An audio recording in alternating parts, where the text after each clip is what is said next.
So there's no easy way to say this. I'm pissed off. I got back what is most likely the worst scanning results I've ever seen on photos that I've been waiting for like 2 weeks. I wanted to put this video out 2 weeks ago, but I couldn't because I was waiting for the scans. And then I got the scans in yesterday, and I'm highly disappointed with them. It's madness what they look like. I'm assuming, like I said in the video last week, that one of a couple of things possibly happened. Either the lab had issues scanning the 127 film because they didn't have a film holder for it, or something, because not a lot of people shoot 127, and most labs don't seem to even consider 127. So either that happened, they scanned it the best they could with what they had. There's images on the roll that had the same settings because I was shooting a panoramic, remember, or not remember. I mentioned it last week, but I would expect you to A, have watched that video, or 2, to remember.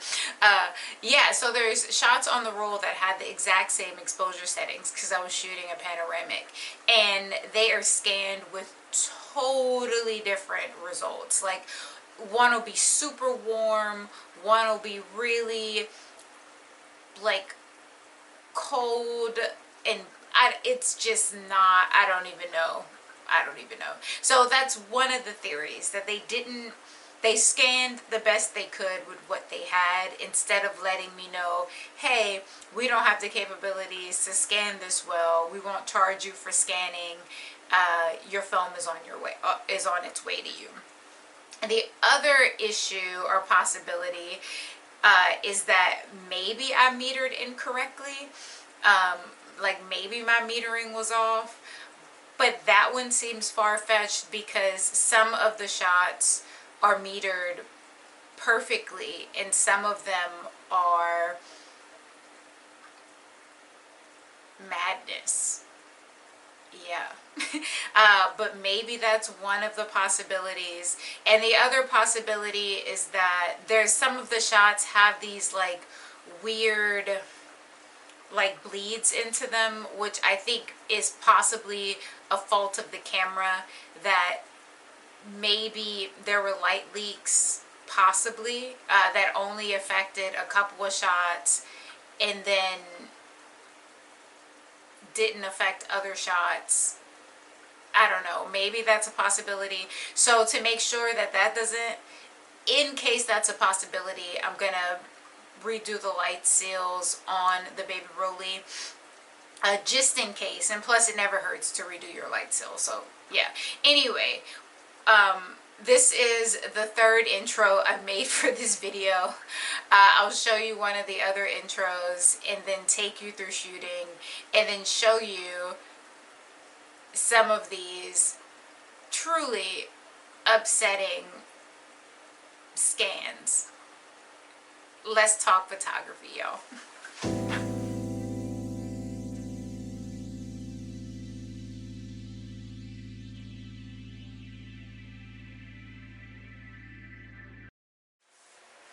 What is up, y'all? So I'm shooting the intro for this video a few days after I shot the actual video. I shot an intro, but I felt like it could have been a bit better than what it was.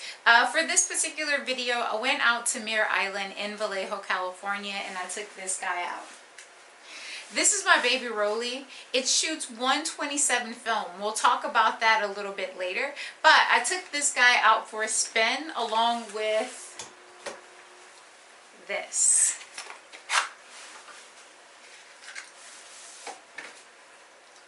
This is the panoramic head for my Rollie.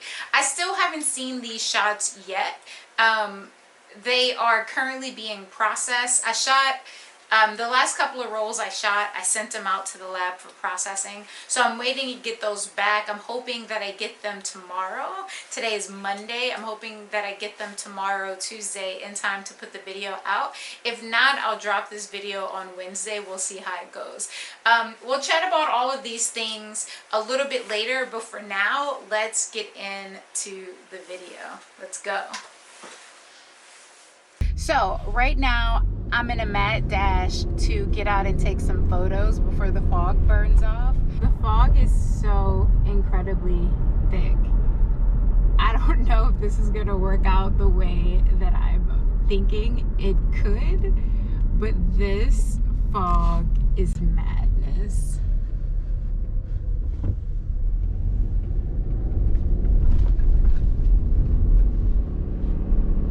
Yeah, we'll see how it goes.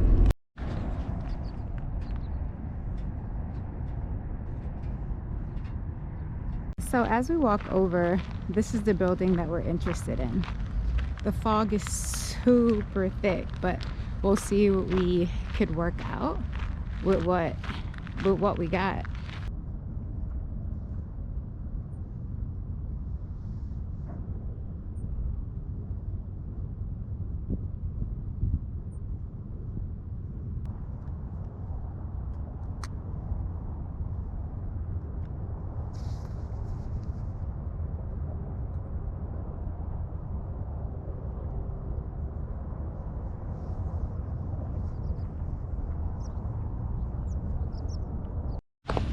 I'm making friends here.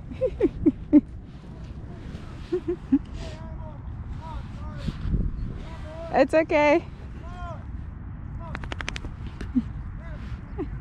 I made friends today.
So making my way through the images, there are a number of issues. One of the things that became immediately apparent to me when I was working my way through the scans is that the scans aren't even the same dimensions. Like each individual scan from the same size format film, even from the same roll of film, they're not the same dimensions. Some of the scans are small, like small in terms of their width and height dimensions. Some of them are much bigger. From what I can tell, there's like 3 different dimensions of scans that I was sent. And then on top of that, the scans also appear to not even be straight, which is weird. Like some of them are as they should be.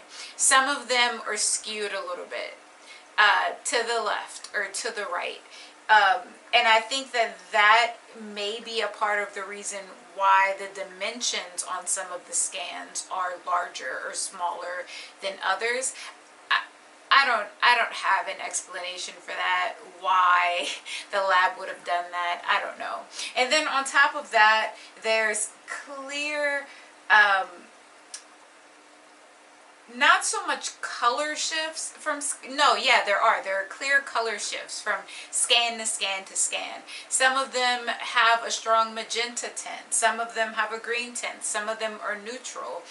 And it'll be from shots that were shot from the same distance of the same scene, with no real big reason why there should have been a huge difference in terms of what it needed to be metered for.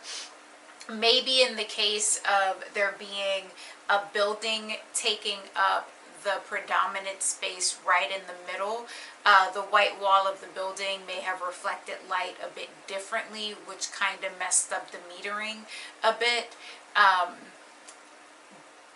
But I think that that would mess up the metering in terms of being overexposed as opposed to having outrageous color shifts happening. So I don't know what's up with that. There are some along the edges of some of the photos, there's this evidence of what looks like could be light leaks, but then there's some images like this from the roll that I don't know, I'm not quite sure. Maybe that's a light leak that happened.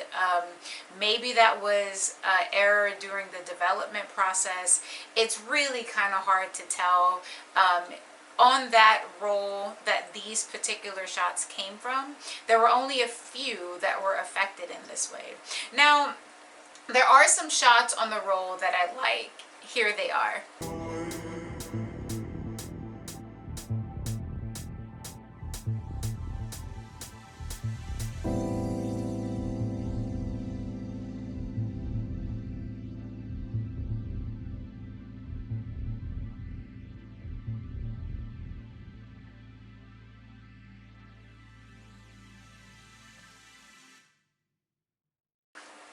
So it's not all a huge waste. There are some shots that I really enjoyed that came out of this shoot. I live in California. We have plenty of foggy days here. That day was maybe one of the foggiest I've seen in a very, very long time. So it's disappointing because I don't know when I'm going to get those specific conditions again. I am going to be getting my actual film back soon from the lab. So I'll be able to assess what's going on there. I'll be able to tell whether or not those marks on the film were from development error or if that is from an issue inside of the actual camera, and I'll be able to adjust accordingly. And then I'll be able to scan them myself and see what was happening with the scan quality overall, right? So I don't know, it really made me angry. It pissed me off, not just because the scans were bad, but because it took almost 2 weeks to get the scans back when my previous rolls that were developed by the same lab only took a few days. So it made me think, oh, they were having issues, but instead of communicating with me to let me know that they were having issues, they just pressed forward and then delivered pretty crappy work. And as all of you who are watching this probably knows, getting your film processed and scanned by a lab is no cheap task. I could have developed this and scanned it myself, but I didn't because I didn't want to mess it up. Yeah. So yeah, I'll get the film back and I'll be able to tell. So I did record an outro for this video which just talks about the logistics of the camera a bit, because the Baby Rolleiflex is really a fun little machine. 127 film is such an interesting format, with it being between 35 millimeter and being between 120. It's a really fun size to work with. So I'll go ahead and play the outro because, you know, you may want to know more about the camera, and I would love for more people to start shooting 127 format because I really worry about the film disappearing. Right now there's no film manufacturer like Kodak, for instance, that's producing 127 format in and of itself. There are other really amazing people out there. Film for Classics is the main source that I've found for this film, that take other formats of film. 120, they take 120 film and then cut it down to make 127 film. So I want more people to start shooting 127 with the hope of reviving 127 film production. Ugh, that would be wonderful. Anyway, I'll play the outro. Let's get to it. So I have to say I love this thing. It's such a great little camera, this Baby Rolleiflex. One, the glass is beautifully sharp. This particular version of a Rolleiflex is working with a 3.8. We're working with the Schneider glass on this thing, and it's really great. It really, really is. It's not the fastest camera. The aperture runs 3.8, and then, let's see, it runs 3.8 to 22, but that range is more than enough for what I've been using this little guy for. And then in terms of my shutter speeds, we get, of course, let's see, we get 5/100ths of a second is the fastest shutter speed that we can get on this camera. But I really love it. It's a little powerhouse, and the working with 127 film has been so interesting. It's a really cool middle ground between 35 mil and 120 mil. The negative size is really fun. We're working with a 4x4 negative here, and the amount of detail you can pull from that little negative, I've been really impressed by it. This particular version of the Rolleiflex, just like the larger sister of this guy, we work with our waist level viewfinder. I do wish that the viewfinder was a bit brighter. I've been trying to find replacement glass for this guy, hoping that I can get a brighter viewfinder than what this little guy came with in the first place. But overall, I'm beyond impressed by this camera. So I took it out with this. This little guy is the panoramic head, as I mentioned at the beginning of the video.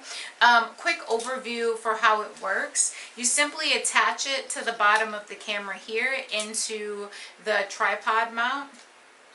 So you attach it to the camera here, and then your tripod screws into this guy. Now, it lets you rotate the camera in perfect full frame increments. So I'm really excited to see how the shots came out. You watched the video, so you saw the shots. I'm really hoping that they are everything that I have imagined they are up to this point. Now, this little camera is fun, and I've been feeling very blessed to have it as a part of my arsenal. I'm not one of those folks that like collect cameras just for the sake of collecting them. All the cameras that I work with and that I own, I love all of them. One of my favorite things about this camera is that it's fully manual. It is a fully mechanical camera, as are all of my other cameras I work with, save my Nikon F3. That guy does have an electronic shutter, but the reason I went with the RB67 as opposed to the RZ is because I want mechanical cameras. I love mechanical cameras. Sure, it's a bit heavier than its RZ cousin, but for what I aim for within my workflow and my camera setup, I'm super happy with the mechanical version. Reason being, like I said a minute ago, I'm not a camera collector. I don't have a whole bunch of cameras just for the sake of having them. And the cameras that I do have, I love them. So with mechanical cameras, I feel like it'll be a lot easier to get them repaired if something goes wrong, or repair them myself if something goes wrong. With the electrical cameras, that's not, or the electronic cameras, that's not always the case. And if an electronic part goes out, that camera could be kaput. So yeah, that's one of the things I really like about this thing. It's 100% mechanical. I really love the size of it. I love the position and the angling of the shutter. So this is our shutter release right here. I can hold the camera in the palm of my hand while I look down into the viewfinder and simply hit the shutter button like that. So though it's a box and it doesn't look like the most ergonomically approachable or ergonomically friendly camera, it really does feel like a treat to work with it, and it feels really natural in my hand, which I'm a total fan of. So I'm looking forward to taking this camera out when I want to do a little bit more, have a little bit more quality than my 35mm can give me, but I don't want to lug around my RB. I've added some accessories to my RB, and that beast is heavy. It was heavy before I added those extra accessories, but it was a lot more manageable. It's super heavy now. Like, it's gonna take some getting used to working with that weight. So this little guy, along with my 6x6 Rollie that I have, are really fun alternatives that I can take out with me and shoot when I'm looking for something more than 35mm, but I don't want to bring out my 6x7 with my Mamiya, right? So yeah, I'm gonna make a few more videos with this guy, let you get to know it a little bit better. I am not necessarily into making videos rating cameras or giving reviews of cameras. That's not what this channel is going to be about. But from what I've seen out in the world, not a lot of people are shooting 127, and I want that to change. One reason is because I want to make sure that there is a secure flow of film for this guy. The film that I'm using for this camera is supplied to my local camera shops by Film for Classics, I believe is the name of the company that's supplying the film to my local camera shops.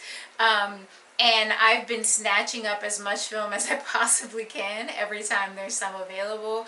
Like many of you, my refrigerator is full of film and insane right now. But yeah, I really love this guy, and the more people that start shooting with 127, I'm hoping the more inspired filmmakers, or by filmmakers I mean makers of film, will be to put more 127 film out on the market.